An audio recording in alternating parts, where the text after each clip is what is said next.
All right, a disturbing new trend is on the rise. A recent bombshell report found that assassination culture is spreading on the left, and the deadly consequences are being felt all across the country.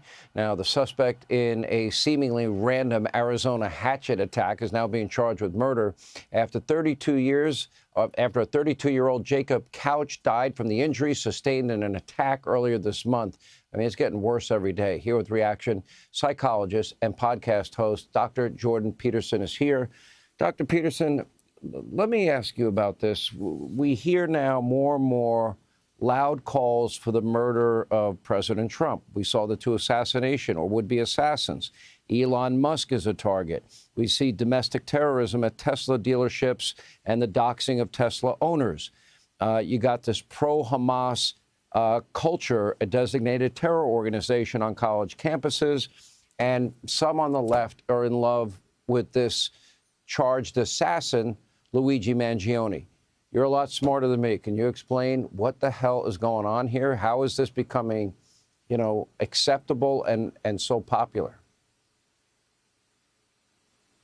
Well, I think the most important thing to do first is to draw a distinction between the political and the psychological and not to collapse them together.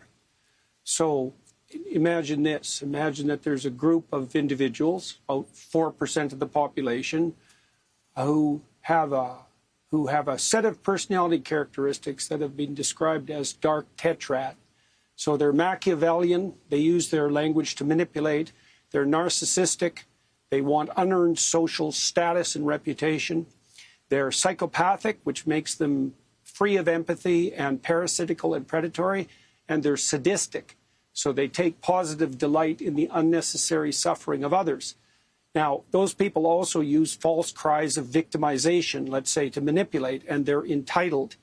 They seek vengeance when it's unwarranted, and they protest loudly and make very public cries for reparations that would be self-serving. Okay, now the way those people operate is they look for what patterns of belief form groups that they can infiltrate and then capitalize on. And that happens on the right. We did a report, the same group, on the use of Christ as king as a manipulative strategy by bad actors, hypothetically on the right. And this report identified the same sort of people on the left. But it's not primarily political. They're wolves in sheep's clothing who look for where there's power and value and then adopt those beliefs as a surface camouflage so that they can elevate their moral status.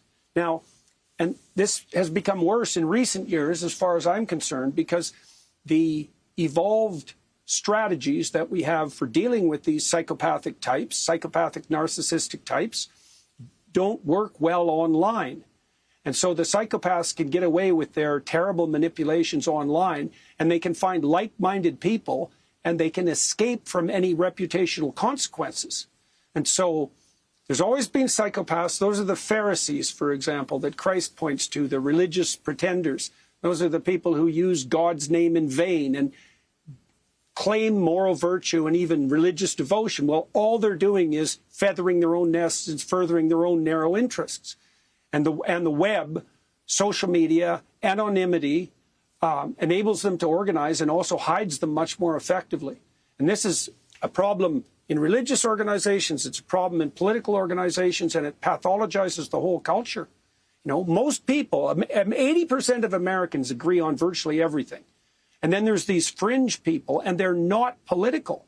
They're psychopathological narcissists who cloak themselves in political guise. And we all have to learn to distinguish between the political and the psychological. We're not good at it.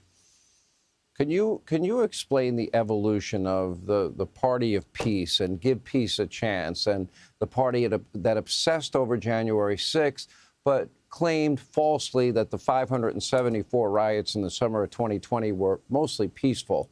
Now their voices are silent in light of recent acts of domestic terrorism against Tesla dealerships and calls for assassination. Explain the psychology behind that flagrant hypocrisy.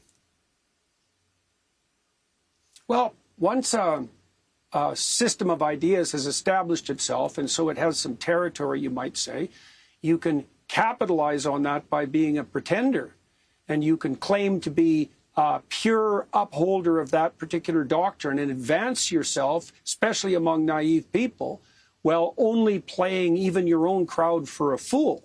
And that's exactly what's happening. And so hypocrisy doesn't bother anybody who's essentially narcissistic and psychopathic, because they don't feel guilt. They serve their own interests in a very narrow way, and they'll use whatever arguments come to mind to advance their claims for power. They're particularly good at using false cries of victimization, and that's one of the places where the left is particularly susceptible, you might say, to the psychopathic types, because the leftist types tend to be more agreeable and hypothetically empathic. And so when psychopathic types come along and claim victim status or oppression of some form, it's very difficult for the naive empaths of the left to distinguish between them. Dr. Peterson, pleasure to have you. Thank you so much. Scary times, really is. Somebody's going to get hurt.